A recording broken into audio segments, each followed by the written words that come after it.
Yo, good afternoon mga kalingap. At ngayong araw po na Lunes ay kasama natin si Papa Dan. At hingan lang natin ng konting interview po.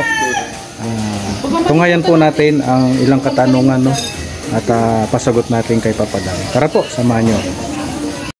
Ayan, nandito si Papa Dan at hingan natin ng konting reaction sa naganap na birthday ni Rabay. Ayan. Ay, sige po.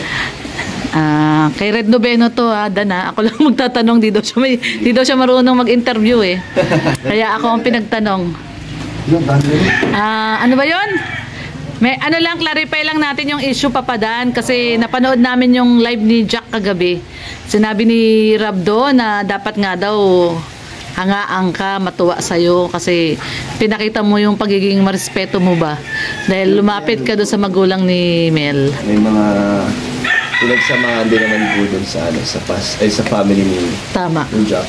And wala naman na po yun, matagal na yun, dalawang taon na yata or 1 year na rin mahigit.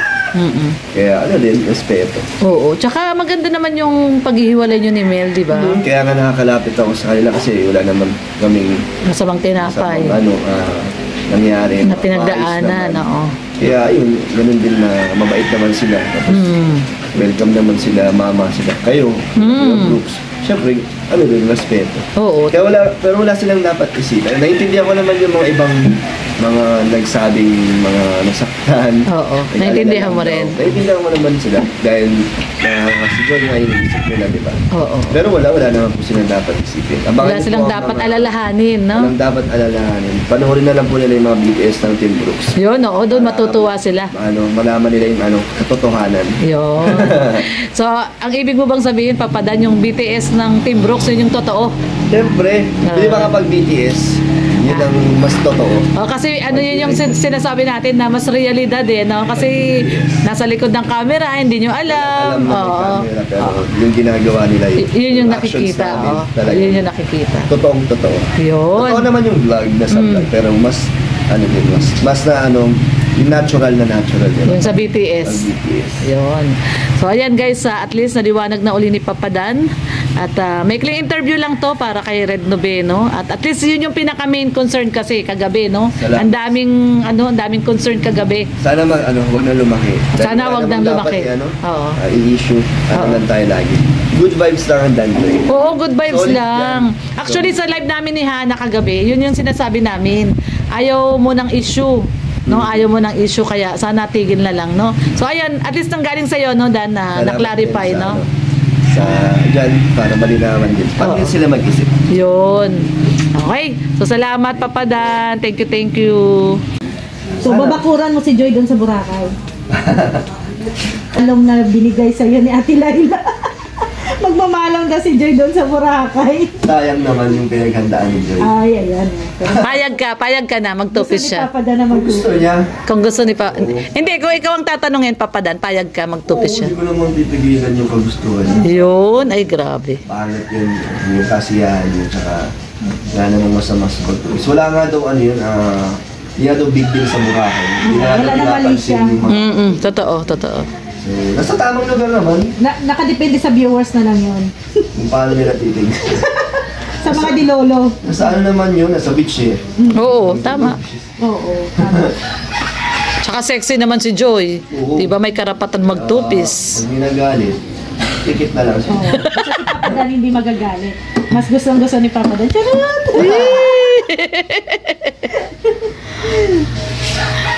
Ayun. Siyempre, ayan, thank you Papa Dan, napaunyak na naman ng Team Brooks ng interview.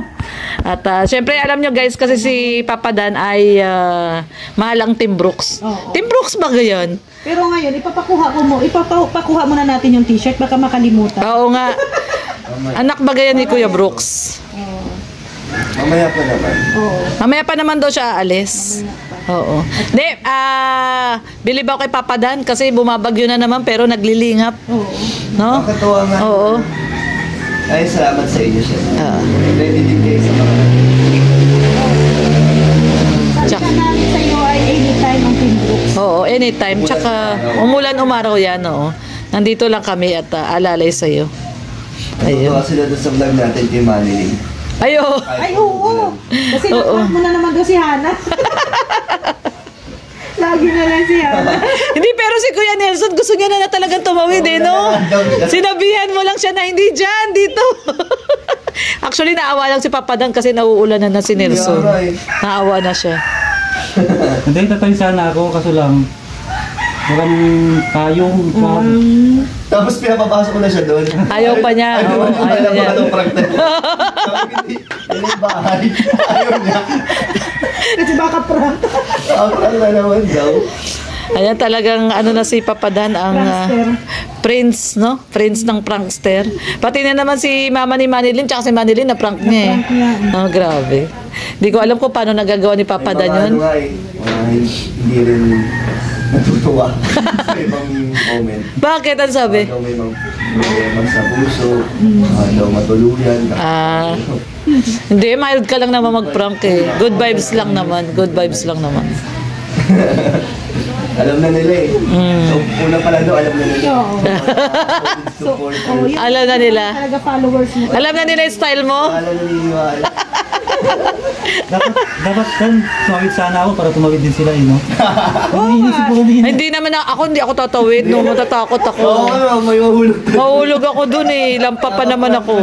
May nahulog. Tingnan mo si Hana umatras kasi natakot din siya. Pero ba, kung sakaling tinanong niya, pipigil ako naman na siya. Nasa gitna na. Galit na galit na. Ay, grabe. Papa Dan talaga.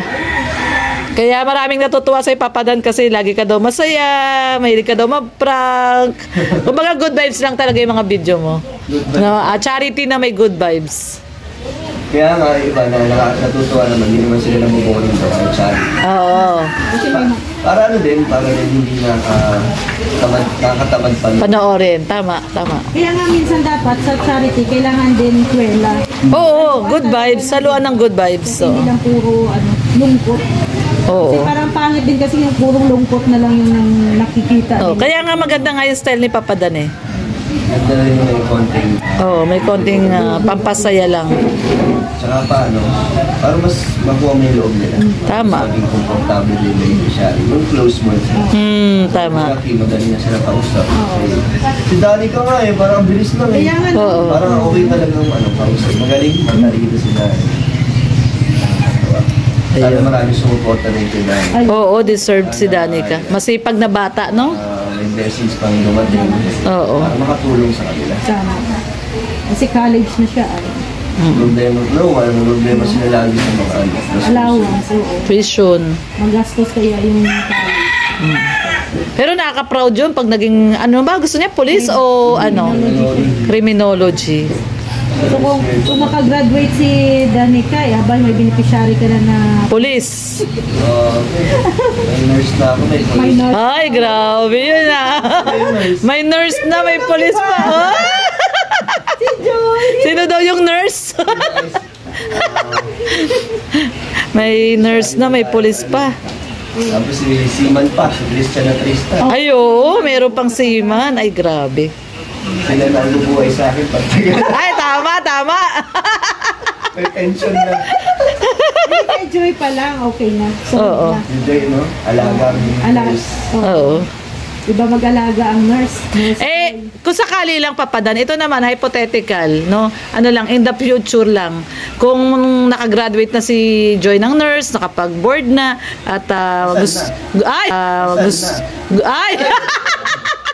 Hindi ko pa tapos yung tanong ha. Kasal na daw. Hindi, ang tanong ko kasi actually, ang tanong ko talaga, Papa Dan, in case, kasi mga nurse ngayon nag-a-abroad, di ba?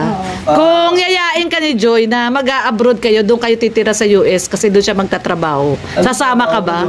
Nurse nga, si Joy. Ano gagawin ko doon? Magpa-vlog pa rin. Wala malilingap doon. Hindi, ano na lang, good vibes. Buhay namin, no? Oo. Mahirap yun kasi hindi natin alam kung mangyari. May mangyari man yun, syempre. Sana ready na akong mag-ipon na kaya magsimula ng buhay doon. Nakasama siya. Oo. Kaya, Kahit saan, kahit nasan kayo. Ayun, grabe, kahit Ito, saan. Papa Dan, itanong ko Nandiyan lang. naman si Mama Helen. Oo nga, ano? Ano naman daw kami. Kay Mama Helen. Oo, UK, London yon. Tama. Ito Papa Dan, tanong ko lang din. Charity. Ikaw, ano ka pa lang na yun? Nasa 30s. Ano ba yung ano mo? Yung, siyempre may tinanong ako kay Joy. gap ka na ano talaga. Sabi ko antayin natin talaga yung mga graduate ko. Sabi ko, 34 na ako nun. Oo. Ano masasabi mo? Hindi naman daw big deal. Okay lang daw. Okay lang daw sa kanya, sabi niya.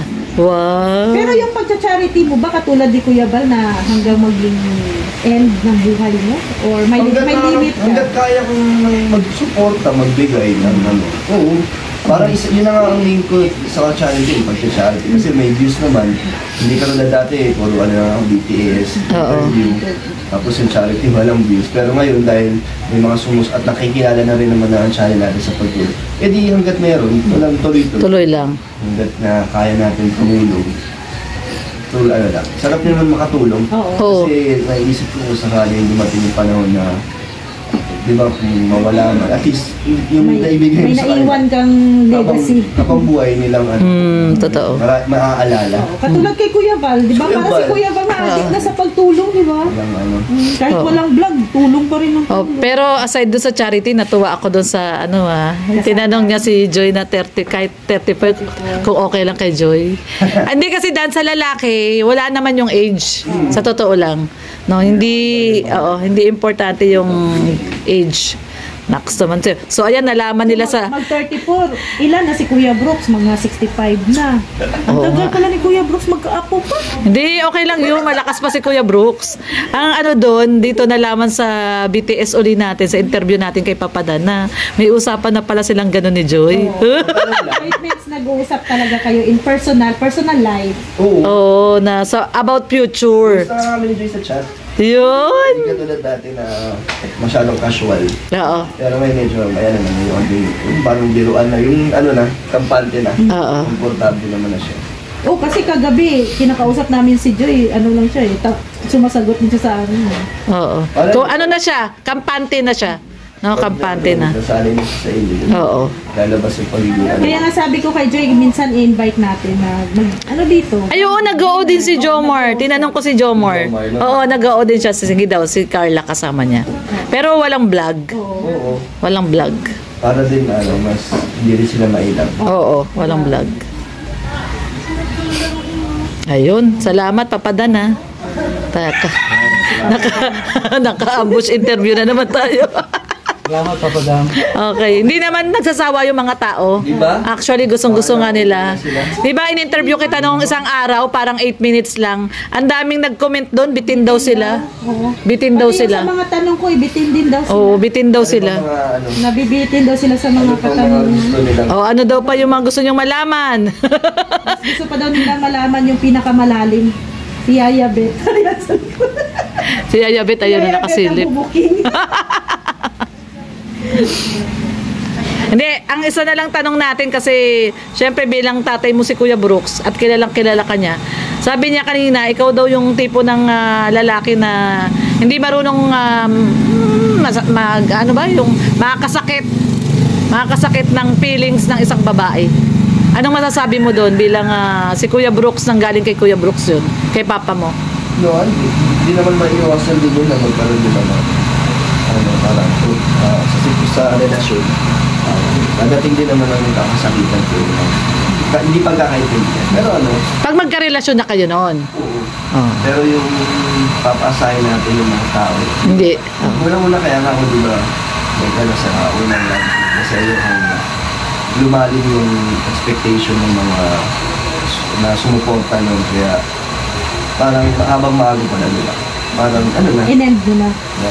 natapos na kaya ngayon yung sa amin dito naman go with the flow lang amin dito parang man saan humantong ang aming love napag-usapan naman yun Yun. Is Malinaw sa na-enjoy nyo amin. na. Malinaw sa inyo ni Joy, Malinaw no? sa amin ni Joy kung ano yung sitwasyon namin Oo. nangyayari. Kaya sa mga iba dyan na mga nagdududa or nag-aalala para syempre kay Joy, masabi ko rin naman yung kay Joy na kung ako man yung maging first boyfriend niya, di ba? Kung sakali, ayokong masayang or take advantage yun. Kasi masakit yun sa kanya kung masakta kasi first nga eh. Oh, first. Tapos yung kagad yung mararamdaman na broken din or tinake advantage na natin. So, hindi naman. Parang, naman, pinapahalagahan naman natin yung feelings ni Joy. So, yan yung talaga, yan yung sinasabi talaga ng mga supporters na gusto nilang marinig sa'yo.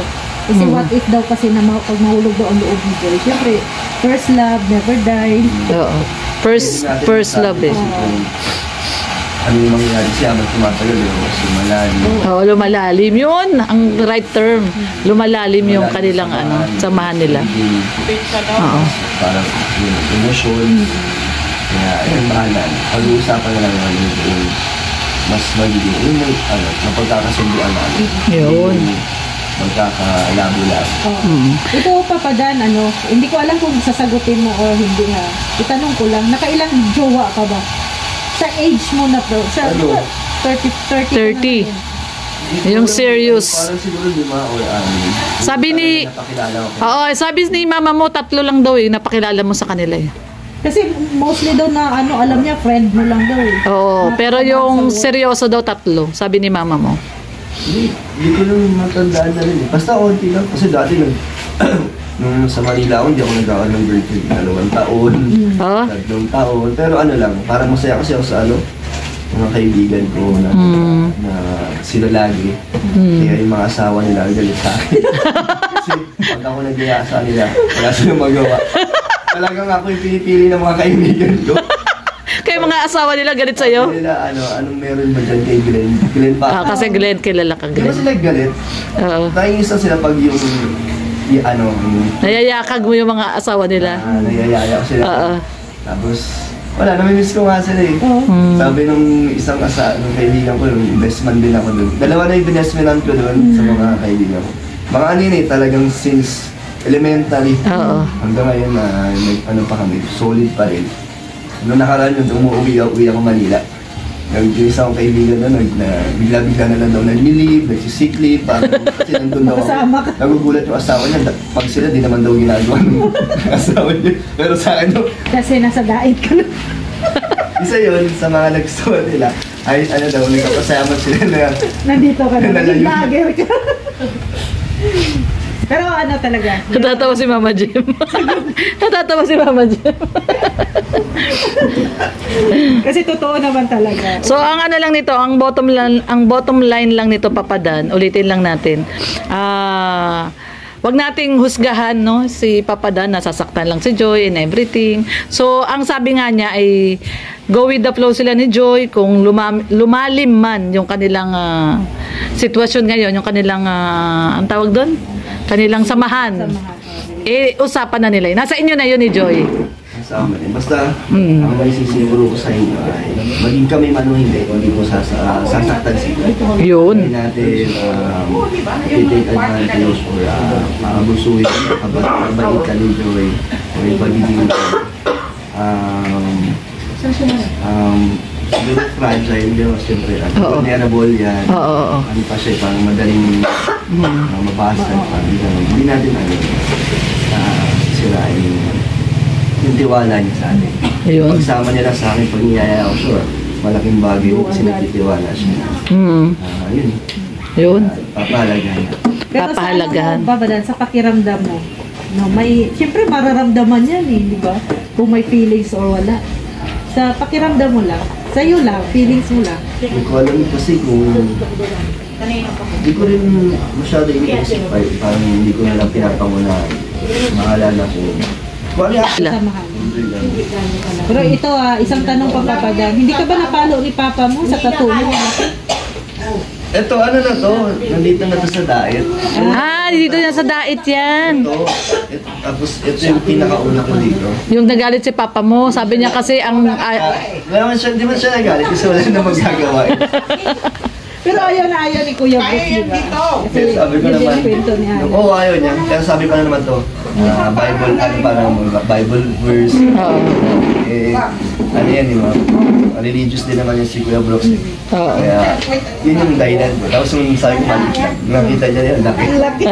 Sabi niya last na yan. Tapos nanganak na. Mas lalo lumaki sa paa. Sabi niya nga, ito, huwag niya daw dagdagan kasi masyado. Pero ang ganda nung nasa legs, art na art yung dating. Pero hindi mo niyayaya si Papa mo na magpatato din. Wala naman sa isip niya yata. Wala na, 60 na yan eh. Mga magpatato pa yan. Pero grabe ang laki, parang ina-imagine ko na yung Boracay sa tabi ni Papa. Oo nga eh. Masakit yan, Papa Dan? Sobrang sakit niyan. Sobrang Kasi sakit? ito dito, Ay, oo. Ini-impact. Kaya nga. Pero Tas ano, colored, naman no? kasi, Ang cute. Ano naman siya? Art naman siya. Oo, ganda. Parang ano eh, Boracay. No? Oo. Or Beach advance ka, vibes yan. advance ka lang talaga. Ina-imagine mo na yung Boracay. Kaya, Nalala mo sila mo? Oh, yan. Ito nag-reply. Si Joy? Niyayaya mo dito? Tingnan natin. tawagan mo para ano, Oo. kami Yan. magyaya. Tawagan mo at kami ang ano, kakausap. Niyayaya ni Papa Dan. Wala ba siyang pasok ngayon? Ah, wala. Uy, galing. Lunis. Walang Ay, pasok. hindi kasi ano. Suspended. Gawa ng maulan. Oo, baha na kasi. Ayun. Yan, niyayaya ni Papa Dan. Walang vlog, oo, walang vlog. Walang vlog. Ano, anong gusto niyang merienda? Oo. Magpapamerienda tuloy si Mama Rhea. Unong nalaman pupunta si Joy. Yaya Bet. O sige. Mamadali na siya. Ayan na si Yaya Bet. Wala pa daw reply. Na-excited na si Yaya Bet. Uy, lumabas din. Ay, lumabas din si Kuya Brooks. Bibili daw ng merienda. Excited. Para kay... Bakit? Saan pupunta? Kanina ka pala adan na. Mabili lang ako. Nang? Merienda daw. Pwede ka muna umuwi. Eh, baka sunduin ko. Sunduin niya. Susunduin niya si Joy. O di, susunduin ko, dadalhin ko dito. Para naman meron akong ano. Sunduin ko. Wala, di pa sure. Di pa sure. Di pa sure. O di pa sure. Gusto ka lang mag-green na tayo. Mag-edit na nga ako eh. Mag-edit muna si Dan. Wala pa siya upload. Sige, Papa Dan. Upload ka na. Mas bakit anong laman ng bag mo? At araw-araw yan, oras-oras bit-bit mo yan. Huwag mo pakialaman niya. Regalo sa kanya yan eh. Kaya lagi niyang dala. Parang gusto mag-yun tayo laman ng pera ko. May pera yan. Oo. 20 million. May 20 million sa wallet Kuya Brooks, yan. hindi na ano yan, tanggap. May bago ng 20 ngayon. 20 pesos. Iba mo kayo 100 tsaka 50 na. Kita mo natin ron. Oo. Bago na. Parang 1,000 na bago. Saan si ano straight? Nandun umuwi. Dinala mo. Pinart mo na yung sasakyan sa bahay. Wala man doon. Nandun?